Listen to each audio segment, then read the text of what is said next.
The views, thoughts, and opinions expressed in the podcast belong solely to the hosts and not the host's past, present, or future employers.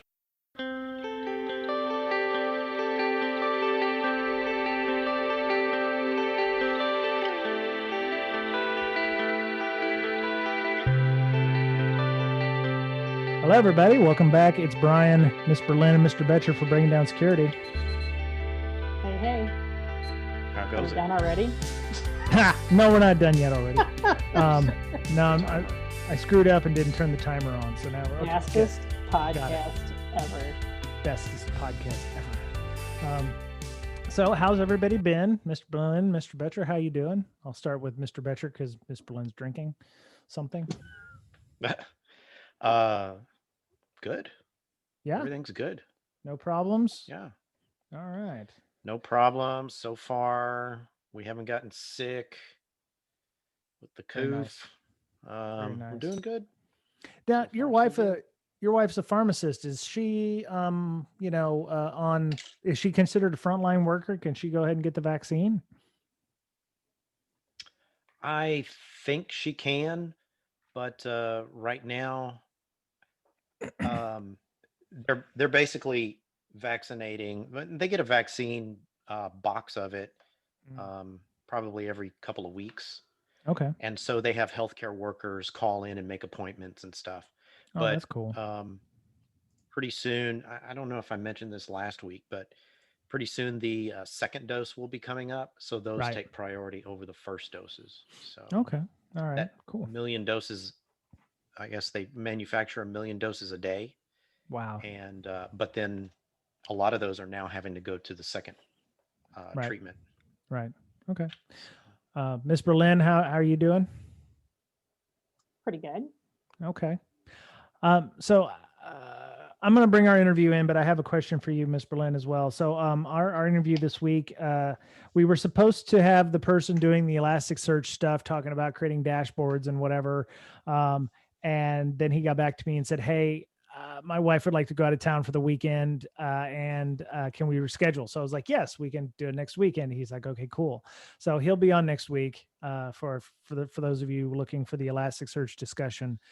There it is.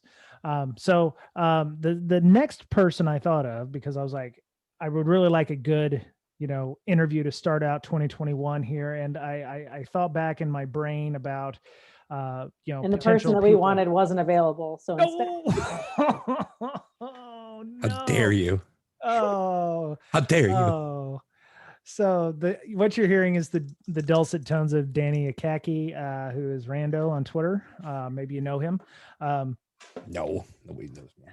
Yes. So you had worked at a previous organization that was based out of Seattle, and you came up and we had lunch one day. It was lovely. We went to a place called Scariaki that we call Scariaki near our office in downtown Seattle. Actually, I enjoyed the teriyaki that's there, but other folks at my office are a bit of food hipsters. But we started talking, and you had mentioned that you had gone through several M&As or mergers and acquisitions, and I was like, oh yeah, we should definitely do a podcast about that. And So 2 long years ago, later, 2 years later, nothing had happened, and I was like, oh shit, I should probably do that. So I reached out to Danny. I was like, hey, let's do the mergers and acquisitions podcast. Because everybody's getting mergered and acquisitioned. We've heard stories about companies where it's gone sideways or where it's gone right. Companies worried about, what's happening to them, or, companies who are like, we don't give a shit. We're just going to take your IP and lay you all off. I won't mention any names, but you can go and Google for IP that has been taken by a company and then they laid off everybody. But Danny has gone through several of these in Yes. different forms, and welcome to the show. I am so excited. Not counting when you came on my charity stream, it's been about 3 years since I've been on Brakesec. I came on when I first moved into the house that I'm still in, and Nice. And yeah, I mean, A, time flies, but B, I couldn't be more excited. I love you guys. Wait, Amanda, Danny's got your DEF CON goon flag back there. That was given to me by No Hack Me. No Hack Me gave me one of his goon flags because I am Very a nice. DEF CON security goon. mine is around here somewhere. I don't know. Okay. Oh, Pride, okay. So pride and joy. there's more than one. Okay. Yeah. Goon's got him 1 year for like our gift or something. That's nice. I hope Vegas, I hope Hacker Summer Camp will have an opportunity to run in some way and not meet space, but we'll see. I am confident that it will not. Now, I don't know anything. Nobody told me anything, but my gut says not this year, but that it'll be back next year. And I'm okay with that. I'm totally okay with by June or August, I don't see enough people having the vaccine. So that's fine. We figured it out last year. They have to make a call in April. So. Yeah. Like March or April, something like that.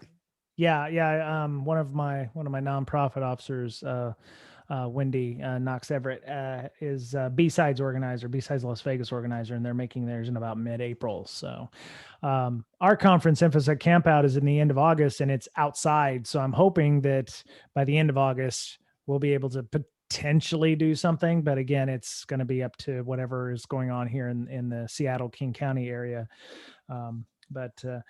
We may end up doing something virtual anyway. So we're going to see what's happening. So cool. All right. So Ms. Berlin, somebody on our Slack had asked about Sigma rules. I don't know if you know anything about that, but somebody had asked about, creating, a tutorial for Sigma rules, and I gave them a link, but just a little bit of housekeeping there. If you know anything about how to make those or generate those, cool beans.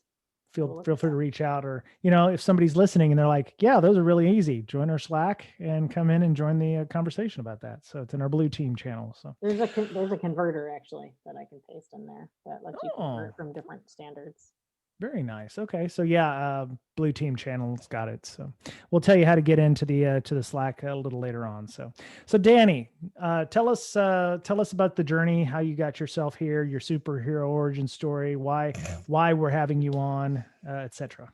Oh man, it could be so long. I've given a couple talks on it about just journey through security and things, and I have had a apparently semi-interesting one, as in I made a remark earlier of long story short, about 30% of my salary over 10 years has been made up of severance. So ouch. I have seen, not ouch, man. Like I probably got paid quite a few extra dollars from that getting paid to go away. At first it was ouch. Now I'm like, are we getting acquired? Raise my hand for severance. Like I'll be all right. I have seen it multiple times. I've been a part of it. I've been affected by it every time. And it has gotten easier as I get more established in my career. I worry less about it. People who are brand new will obviously panic and things like that. But yeah, I mean, I've seen it. I've been a part of helping it happen, and assisting those transitions, and then also knowing that I won't be affected at all and watching people get affected. So yeah, I've been on the front lines of it, man. It's right. Yeah, it is a wide topic. Yeah. So one of the things that I wanted to mention before we get started is that every M&A is different. Every M&A is like a precious snowflake in terms of uniqueness. One company of acquiring another company or vice versa. There are different headaches, different scenarios, different leadership. So our experiences here may not necessarily be what you may face or have faced. So we do appreciate any feedback if you'd like to mention it on our Slack or our Twitter. But yeah, we'd love to hear some horror stories, or, hey, ours wasn't so awful. Here's, some things we learned, or, might be helpful, or, hey, I was at a startup that got picked up by, insert big company here, and this is how it went. Or, I got completely, laid off, or, taken advantage of, or the stock tanked after that, or just whatever. So we're gonna talk a little bit about some of the things that you should look for, some of the things you should be thinking about when your company is acquiring somebody, and then the next bit is going to be, oh no, we've been acquired. So Danny, so let's talk about from the end point of, okay, I'm a company that is acquiring an organization. From an operational and like a tactical, like a smaller inside point of view, tell us a story about that. Right. So actually my very first one had nothing to do with security whatsoever. This was before I ever discovered information security. I did IT for like 10 or 12 years. And the very last IT job I had was in the networking realm, configuring routers, switches, that kind of thing.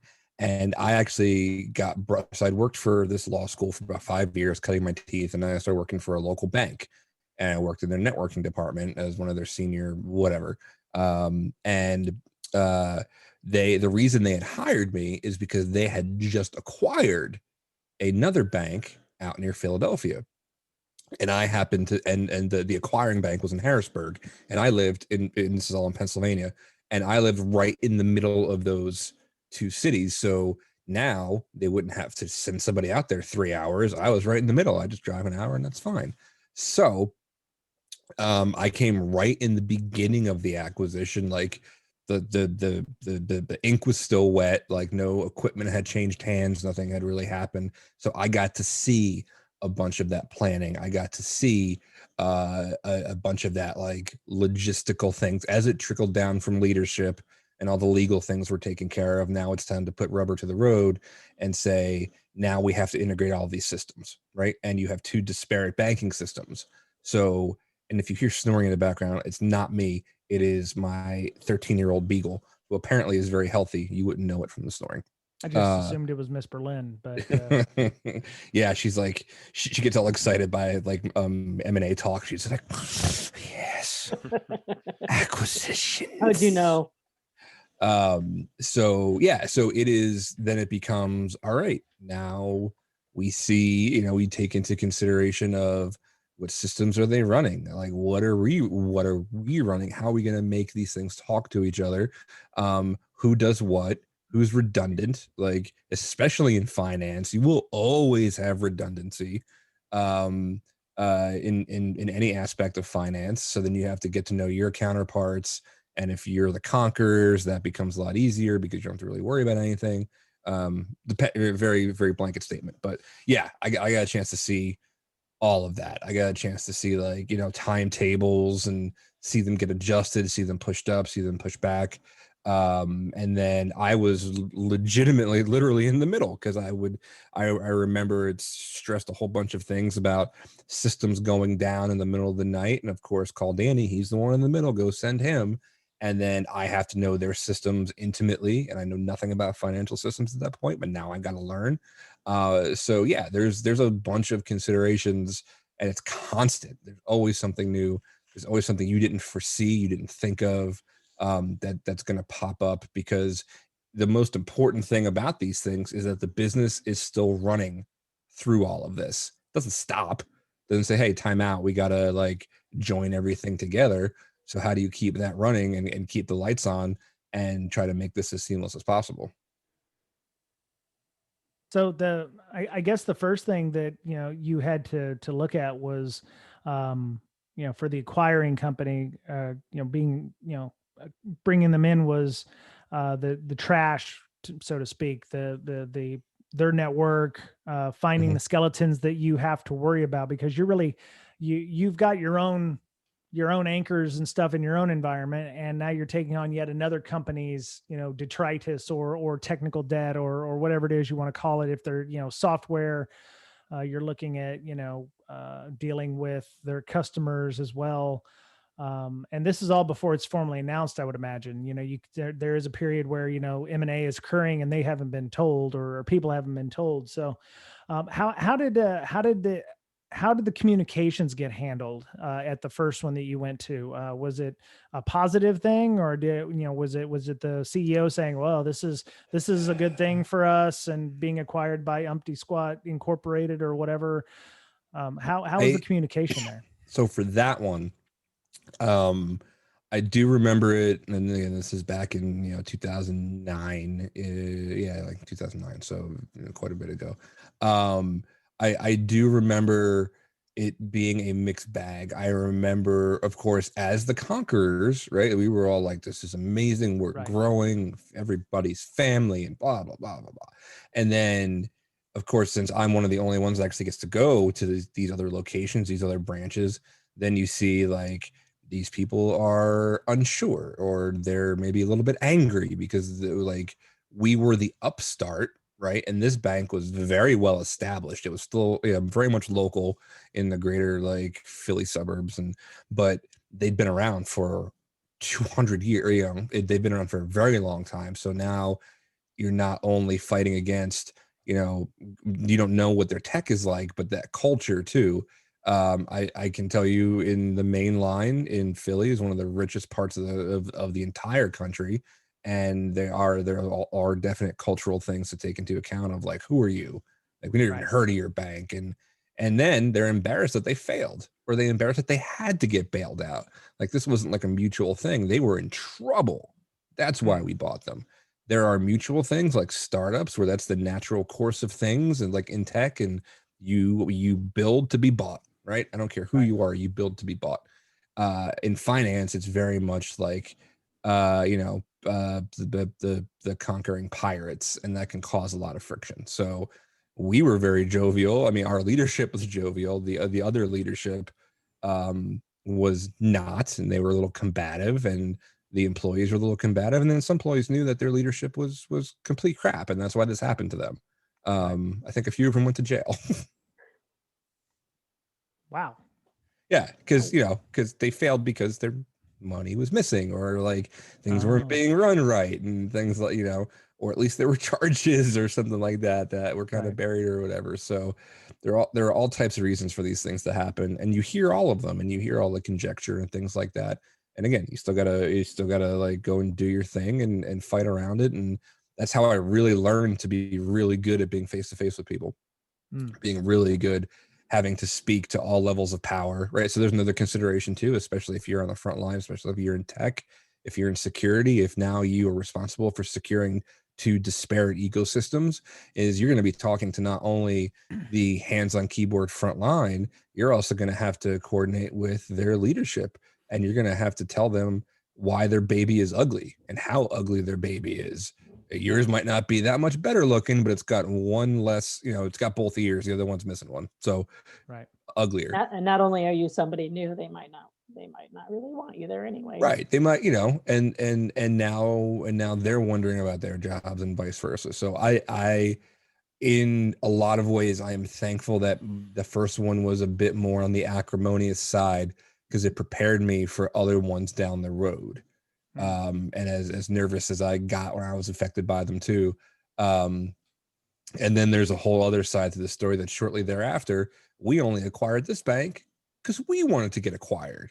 So we went from being conquered, or from conquerors to being conquered. And it was scorched earth for us. And that's actually what led me to security, because I knew I was dead. So I had to go do something else. But yeah, so I saw both of these sides in a very short period of time. It was very much M&A whiplash for me. That's crazy.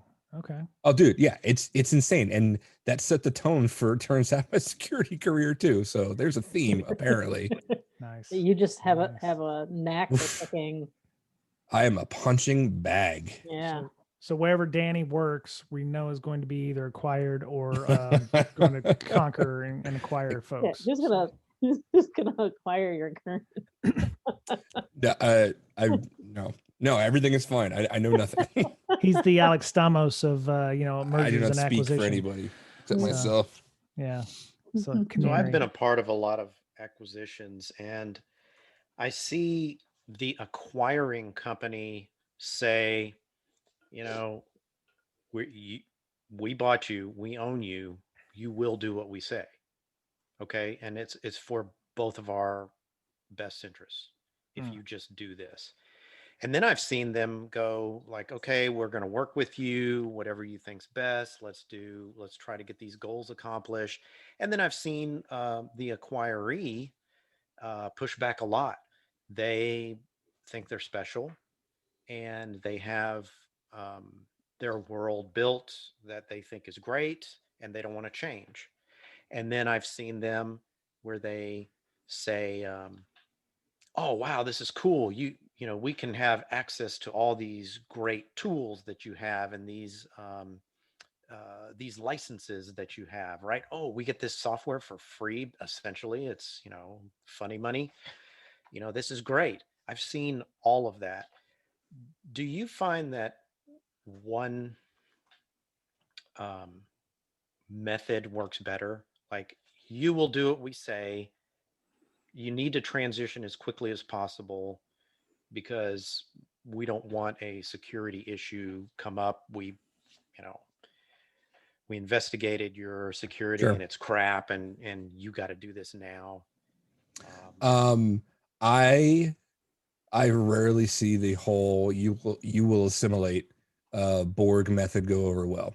Does it still happen? Absolutely. It's you will definitely, who does it pretty well, obviously, like they can really sugarcoat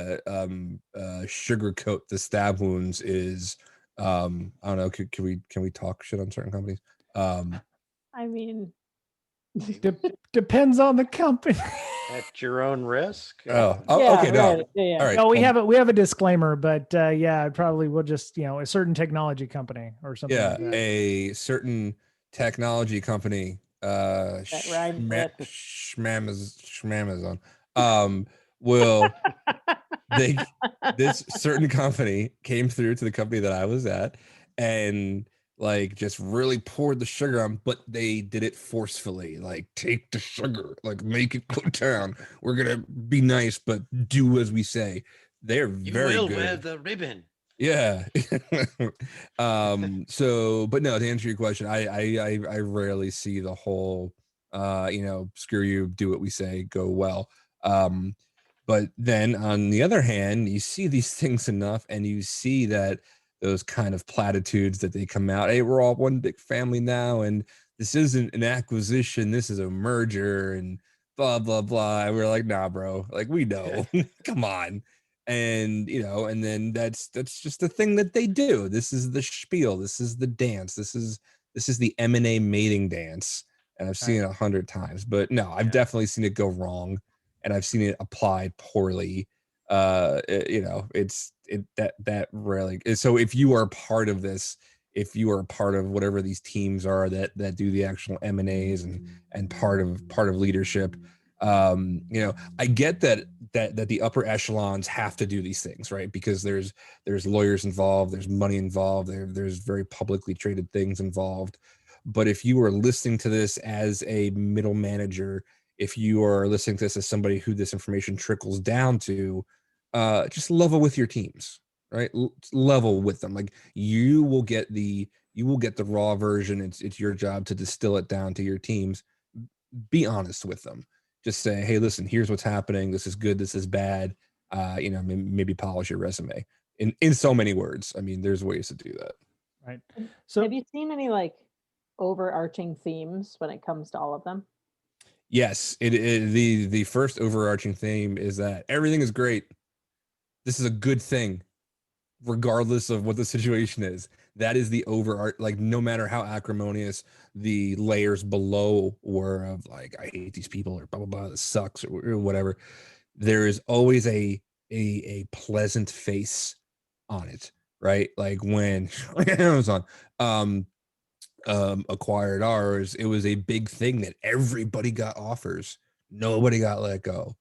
Like that was a huge thing that that was like a charm offensive. And like, that's well and good, but talk to me 60 days from now, talk to me 90 days from now. So the overarching theme is that they will never go negative. I mean, and that's to be expected. Like, nobody's going to come in as a conquering company and is like, man, you guys are all dead. We are going to ruin lives. Everybody bend over. No, they're not going to do that. So it is. It's also in their best interest not to do that. Right. Exactly. Right. So like that's kind of an obvious one, but then you also have to kind of read between the lines. I will never, ever, ever, ever think it is a good thing when somebody says, do what's best. When you hear the thing, do what's best for your family, start looking. Like when they start floating those kinds of little things out, that is always a death knell. That means your job is not assured. I've heard it like 3 times. First time I didn't know what it was. Second and third time, I got what I get. It was good. So no, yeah, that overarching theme is that everything is fine. This is great. We're all a family, and they all do it. it's just how it is. We're all family, but it would be unfortunate if something was to happen, like you didn't have a job anymore here. Yeah, like you fell off the back of a truck, or Yeah. we pushed you off the back of the truck. Maybe you put these cement shoes on and walk off that bridge yourself. And again, at this point, I will interject that while I gave this caveat before we went live of while I do seem very negative, I don't want to scare. I don't want people to pet it too late. This is a game, right? It is all a game of chess. It is a game of strategy, and if you can figure out how to play it, you might still get beaten. But there are ways to get beaten less bloody than if you just panic and make rash decisions. Does it go the same for those companies that wanted to be acquired? Yes. Okay. Because I don't care who you are, if you want to be acquired and you get acquired, right? I don't care if you're in your Series B or if you're Series Z, like whatever it is, though that company that is acquiring you, they own you now. Like you can have the best intentions, right? You can have the best bosses and leadership and like, this is great. We all knew this is what we wanted.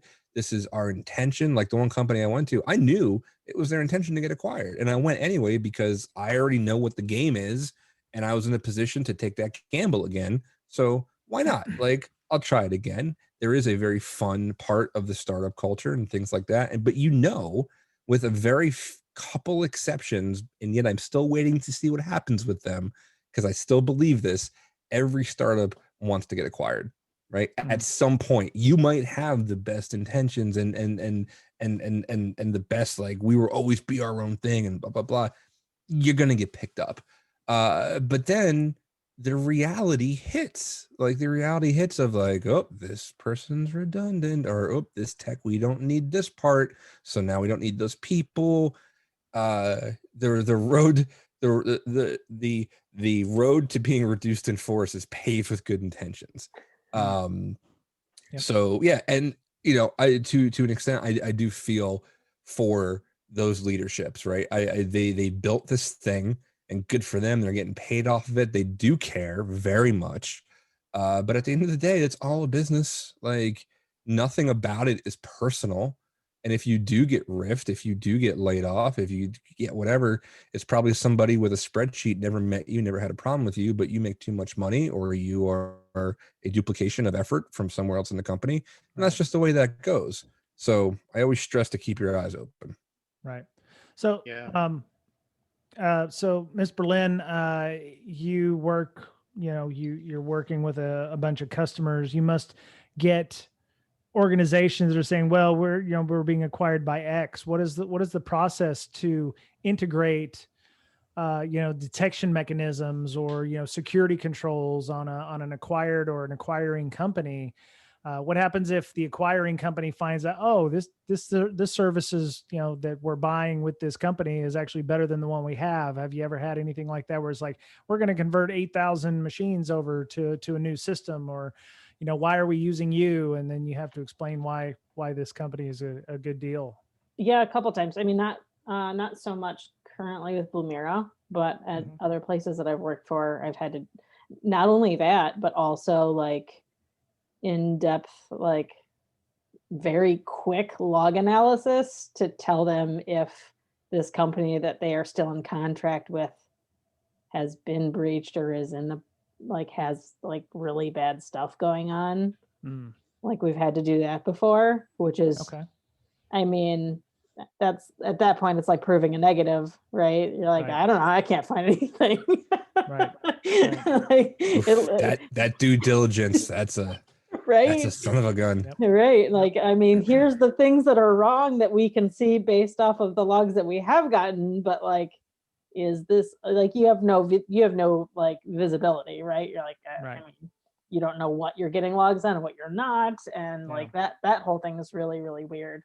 And then, I mean, I've had customers of mine acquire other companies, which the most notable ones that I can think of is when I was still doing like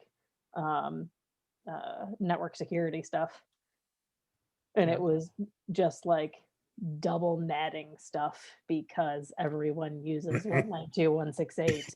Any man. Yeah. And just trying to make all of the firewalls work across, all of their multiple acquisitions that had to maybe talk to each other. And it was, a nightmare. There's a really good point, because I actually happened to talk, and I'm not going to quote her by name because I'm not sure if she'd be cool with that, but this is really good advice. There's somebody that I do work with at my present gig who is in charge of a lot of this, like architecture, compliance, M&A type things. And I was like, hey, we were talking about other things, but I was like, while I have you on, I'm going to be talking to Brakesec, and since you do some M&A stuff, I was like, what are some of the most, are there any common things to watch out for technology wise? Like what, like during that process, is there something you see every single time? And as far as like the integration part of it, she said, and she's like, this happens every time. Day one hits. And so day one is when the announcement is made, right? And when the public hears about it, I mean, this has been going on for months, if not a year or whatever. Day one hits, they get announced. Whoever the project manager was for doing the due diligence just disappears. Wow. Right. And like the integrations don't happen. He had a spreadsheet. They had a spreadsheet somewhere. And Amanda's taking her hoodie off. Yeah, I didn't. Sorry, I lost my train of thought for a second. And so the PM just disappears, and now this thing that is now legally binding, and it happens, like the person who knew where all the bodies were buried, they just screwed off and went somewhere else. So I thought that was a very telling thing, and that's a question I wanted to ask her. She had also mentioned things about like, now you have to look under the rug, right, to see what's being swept there. Right. Looking at their processes and their practice and their tooling, things like that. And then you have things like, what are they using for like to be productive? Slack, email, Gmail, Jira, whatever. And how do those things get mixed? But yeah, I thought it was very funny and very sad that she was like, the PM just always screws off, and just now everything's done. Yeah. I think that's important to ask. If you're the conquering company, in this case, it's not a good way to say it, but if you're acquiring a company, what are some of the things that you as a counterpart being in security should be looking at the other company in terms of security? Oh, Mr. Betcher's slowly raising his hand. Yeah. What kind of things are you asking companies, Mr. Betcher, about when they're being integrated? Well, we do this every time that we can. If they're largely a cloud company, we can't do this, but we'll put a sniffer on their network, and we'll put a firewall there in between. And then we will largely insert ourselves into their network traffic. And we have rules that we put in place, like, okay, we don't do business with certain countries or certain IPs. We'll have a blacklist on whatever, threat intel, things like that. So then we'll put a intrusion detection system there and see if we can, catch anything on the network level. And often we do. So that's the first step, is to see that north-south traffic. Okay. So I know this sounds rhetorical, but how important is it to get access to their documentation, assuming they have any? So important. So important. Okay. So, I mean, what kind of things are we looking for when we ask, hey, we would like to see all of your documentation, all your processes, all your configs, your configuration management? I mean, are those, how important are those for, making sure that integration is going well? Or, we don't have asset management, we're all in the cloud or whatever, or, what if they're using technology that you've never used before? What if they're a Kubernetes heavy, organization, and you've been a physical data center up to this point? What is important? And I'll ask Mr. Betcher and then Danny and Ms. Berlin in that order. How important is that? It's pretty important. I like to see their policies. What is their security policy? Do they even have one? I've gotten a lot of pushback before, like, well, we have X, Y, and Z on every such and such computer, blah, blah, blah. Okay, show me your policy. And then I never get it. And then come to find out, well, they don't have that. It was just all hot air. So Right. yeah, I'd like to see the policies up front. And then, if they don't show me those policies and they push back on whatever kind of security enhancements that we want to place in that company, then I tell them to, show me what policy you have that takes care of this particular issue. So that's important to me. Okay. Danny, how about you?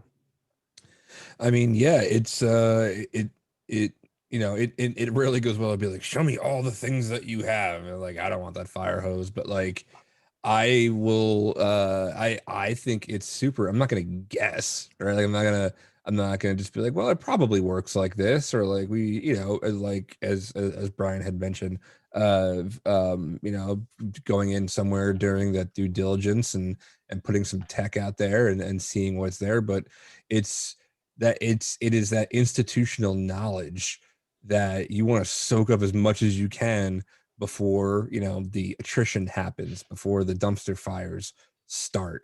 So like I would much rather do documentation. Is great, but we all know we all suck at it. Nobody's really great at it. Even the aforementioned company I mentioned before, yeah, they might pride themselves on being great, but there's 25 different versions. So I need the guy or the person who knows where the bodies are buried, or who has the right version numbers. I will take a direct conversation to the people who live the life in that company over a piece of paper any day. I have a thing now. I will ask for a meeting. I will ask if your calendar is up to date. I will tell you I need 30 minutes of your time. I want to talk to you. And from that, hopefully there's some documentation or whatever, or that conversation now becomes my own documentation. I tend to go to the people first, depending on how the things are going. You may have to ask a few times. You may have to start copying people on that email to do that whole, I was being nice, but now there's a CC in here. So yeah, documentation super important depending on the things that I'm looking at, but I'd much rather talk to the person and start, because that works two ways. One, you get the institutional knowledge, and two, you start building a relationship with these people. Right. So that at least they know who you are. They know that you're working the same way that they are. You're not personally screwing them. Leadership might be doing it, but you're not doing it. So Right. that becomes very important to the overall success. Okay. Miss Berlin, go ahead. I've never been in that situation before. So I'm just going to defer to them because I've never had to worry about looking at anybody's policies or anything. Right.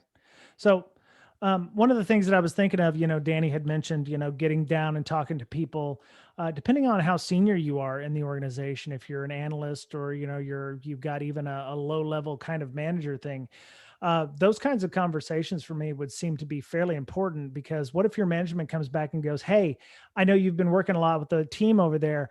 Are there, who's the talented people? Who are the folks that, are worth saving in this case? Because, don't tell them, but yeah, shit's going to go down where, we're going to have to always does potentially some people go. So I think, if you can, build a rapport with those folks, you can find out who actually the SMEs are. You can, we may have headcount that we may need to, make our own changes. It's like, oh, well, maybe we can get rid of 3 or 4 on our end and pick up some talented people on that end. Or, if they have a technology that we're not familiar with, we may need to hire some of those folks. I know that I used to work at a company with Mr. Betcher that had physical data centers. If we had acquired a company that was completely in GCP, we might have been put on the bread line, and they might have been hired because they're going to be, converting us all over to Kubernetes or something like that. You have to think long-term like that, because one, you may be managing those people. There may be opportunities for you to go up in the organization. Also, not having documentation. I know not everybody has documentation, and it is, latent knowledge or knowledge that I'm trying to get away from using the term tribal knowledge, because I don't like the term so much. It's a 4-letter word for me because every organization I've been to has it. And that just means that they use it as an excuse to not document anything. So, not having that and getting those down in terms of playbooks, getting, interviewing those folks and finding out playbooks for integrations or, little gotchas that we're going to need to know about, like, oh yeah, that server runs in Windows NT. We use it for, the badge system in the building and we can't upgrade that. And, these are things that we're going to need to know about later because, even the most minor of systems that they use may or may not be around. And, all of a sudden they can't get into their office one day, when everything goes back to normal because, the NT box is no longer working or, we need these licenses. So yeah, I would definitely think that this would be an opportunity for leadership in this case where you could actually say, hey, Jeannie's great. She was excellent. She was able to walk me through all these processes. We actually sat down and wrote down a playbook on how we would integrate these systems. She's definitely somebody we want to keep, but the other guy running help desk, yeah, he was okay, but he was gone most of the time, or something like that. Or, try to remain objective, but, just try to, be real about your experiences with those folks. Cause you may be actually saving them from, being unemployed in many cases. So yeah, and that's also a great point for the people being acquired. You have to make a decision. My entire career is based around being almost overly empathetic. We are all going through this thing together. There is underlying all of the shiny BS and business things. It is a very human experience. So either get on board or don't, right? Like if you hope to keep your gig, like here is your new reality. It is amazing what a human condition can get used to, right? No matter how big the fire is. So like just work at it. You never know who's watching, and then maybe it doesn't matter. Like, but at least you tried, right? So there it is very important to keep your wits about you, as you said, Brian. It is a long con, right? You are before I mentioned this already. My experience, nothing hits the fan until at least 9 months, right? 6 to 9 months. 6 start hearing rumblings. 9, 10, 11, 12. That's a long time. So play the game, like be smart about it, and don't be a jerk. Yeah. Well, the other thing is if you're on the C-suite though, maybe not the CEO, but just under him, you're probably on the chopping block. But if you're on the C-suite, then you can probably get another job relatively quickly, I guess. Yeah, you're probably buying another ski chalet. Like good for you. Yeah, in that case, you're expecting to be on the chopping block. Like know your time's limited in most of those. But for the rank and file, I mean, yeah, you're right. It's going to be a while before any shit hits the fan like that. But when it does hit, it goes very quickly. Like as soon as that chum is in the water, like hold on tight. And hopefully you built that support wall behind you, because once it comes, and stuff starts moving pretty quick. Yep. And that support wall, usually the acquiring company has a lot more resources, a lot more job openings, things like that. And if you can insert yourself into the mothership somehow, then you're in a better position when that 9-month hits. Yeah. That was our show for this week. You can find show notes for this and all of our shows at www.breakingsecurity.com. You can also find an RSS link on the site to add to your favorite podcatcher.